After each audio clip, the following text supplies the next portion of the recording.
Hello everyone, welcome back. In this video, I will show you how to fix Solflare Solana wallet app not working. So if you are facing any problem in launching your Solana wallet application, then you just have to long press on your Solflare wallet. Then you need to tap on the app info button. This will redirect you in your settings and the app info of your Solflare wallet. Over here you will be able to see the clear data option in the bottom right hand corner.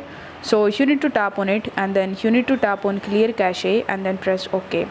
So after clearing the cache, you just have to try to launch your Solana wallet and see whether this problem is fixed or not. If the problem still persists, then you just have to tap on the clear all data button again, and this time you need to tap on the OK button in order to clear all of your data relating to your Solflare wallet.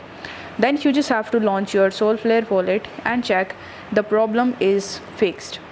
If the problem still persists, then you just have to check for any updates relating to your Solana wallet, and these methods are definitely going to fix your problem. So I hope this video was helpful, and if it was, then don't forget to like the video and subscribe to the channel. Thank you so much for watching.